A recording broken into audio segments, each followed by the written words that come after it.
Hey guys, it's Julian, and today I'm going to be talking to you about how to make professional sounding techno drums like Beyer and Umek. Now, to go along with this video, I just dropped a new sample pack, and what the sample pack is it is called the Definitive Techno Drum Loops Volume 1. What this is it's 10 individual drum loops, and then with each of these you can see I have the full loop here as well as all of the individual loops. So what you can do is take these and kind of tear them apart and really learn what's going on and hopefully make your own tracks out of these. You know, you could use just the full loop, or maybe say you could take just the kick from this one and then like the hi-hats from this one. And then maybe we'll get the percussion loop from this one. And you know, you can just kind of put these together. So yeah, link to that is at the top of the description. If you guys want to support me, I don't make a whole lot of money off of these videos, but this is a really great way to do it. I'll also give you a little preview.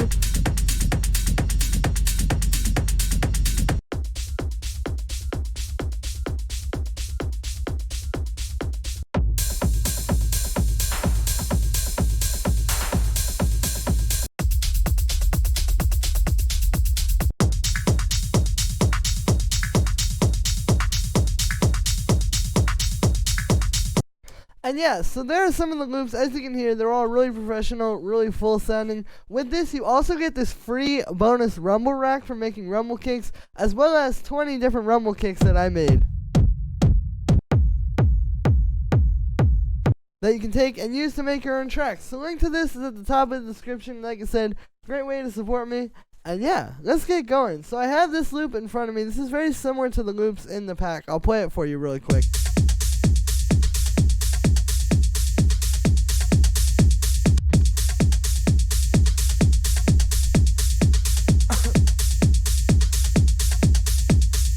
And yeah, I'm going to be using this to break down how to make your own techno drums that sound really professional and full, and kind of some techniques behind that, so that it's not just like, you know, put in the hi-hat, okay, put in some percussion, but really understanding what's going on and understanding how it works. So the first piece of advice I would give you to making really professional sounding techno drums is start with the kick. When you have a blank slate, like when you just have nothing there, and you're trying to get started making a track or making some drums, I always like to start with the kick. And the reason is, if you listen to this,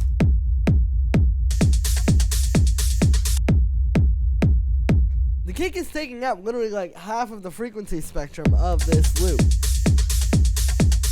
You know, it's usually going to be the biggest and loudest thing in your mix. So, if you start with that, the way I look at it is kind of like, you know, I always like to start with the biggest and loudest things first. Like, you know, for example, when I'm arranging a track, usually I'll make the drop, and then I'll do the break or the build-up or whatever, or the intro, because the drop is the most intense part, it's the loudest, heaviest part. So if you can get that energy down, then you're just kind of working backwards.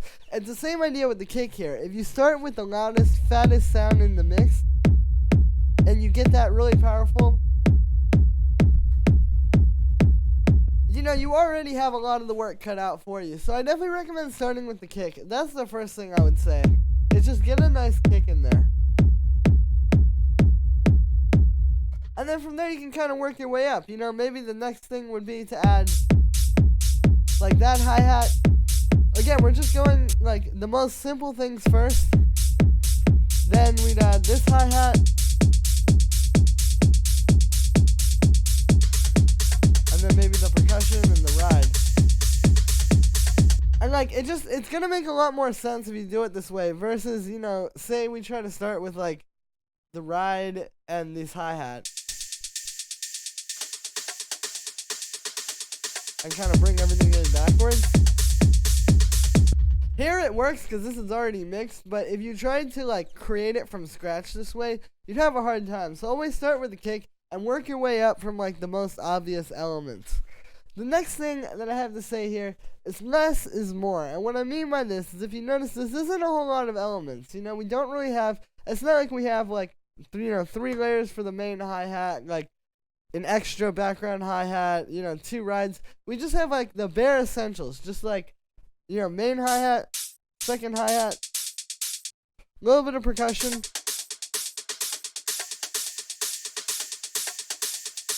and a ride, and then of course the kick. And that's really all you need, you know?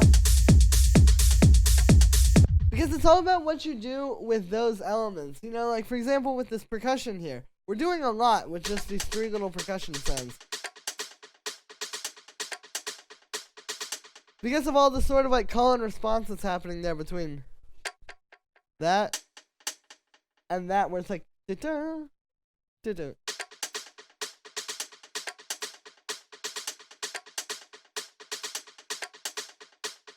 You know, and it's like trying to find the depth in just a few elements rather than adding a lot of extra stuff to try and make it all fit together in some kind of cobbled together way. Again, it's always going to be better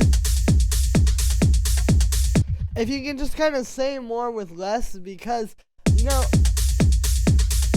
like the way I think of it is like this. Like techno is probably one of the most pure forms of music that's for DJs.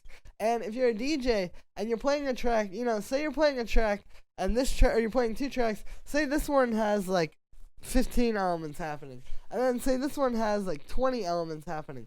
That's like 35 things then happening, where each track was already really full on its own, and then you try to play those together, it's not going to work. But if each track has, say, 10 elements, and you put 10 elements with 10 elements, then you're going to have less elements than you already would have had in just one track. So it's like, you know, just thinking of it like that. It's like, keep in mind, like, your track isn't the only one that's going to be played at a time. So you need to kind of keep it simple and just say more with less in terms of the elements. The other place where less is more comes into play is with the processing. If you look at this percussion,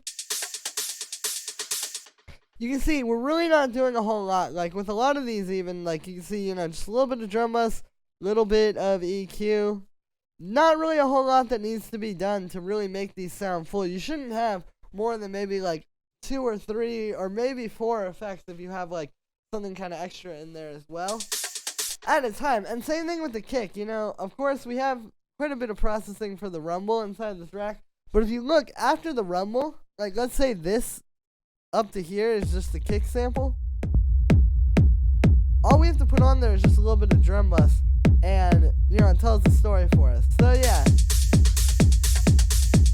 I really think that with processing, less is more, because it's just about getting like really, really good sounds and letting those breathe, rather than, you know, trying to sit there and just do a bunch of processing to make things fit. It's like, if you have really good sounds, you really don't have to do much else other than turn them up and get them loud enough in the mix. And, you know, of course, like a little bit of drum bus all around really helps to make it fatter and stuff. But yeah, I really don't think you need that much processing. Less is always more with processing in techno as well. And then the last tip I'm going to give you guys is grouping. And so grouping kind of goes back to what we were saying a second ago with less is more. It's kind of like, you know, I could put this EQ and this drum bus on all 4 of these layers independently, and then they would each have like 2 drum buses on them and multiple EQ. Or I could just put them in a group and process them as one and just kind of treat them as one thing. And it's even the same deal like with this percussion, you know? Having these 3 different percussion samples in a drum rack here, you know, we could do these all on their own and have them have their own delays and their own drum bus, but then we get really messy. By grouping them together, it kind of keeps them cohesive. And then it's the same deal with like everything in this percussion group as well.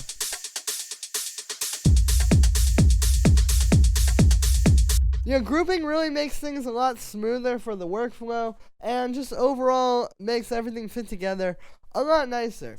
So yeah, that's pretty much it for this one, guys. I hope you enjoyed. As always, make sure to like this video, as well as subscribe, and let me know what you think of this video in the comments. Like I said in the beginning, you can get this full definitive techno drum loops volume 1 pack. It's available right at the top of the description. Again, you get 10 really awesome techno drum loops that sound really professional and full. There's more demos also on the Bandcamp link. Plus, you get the bonus 20 rumble kicks that I made and the bonus rumble rack. So it's a really great little collection here for anybody looking to put together some nice techno tracks and make something really professional that could get signed by labels and could be a big techno track. So yeah, thank you very much, everybody, and I will see you tomorrow with another video.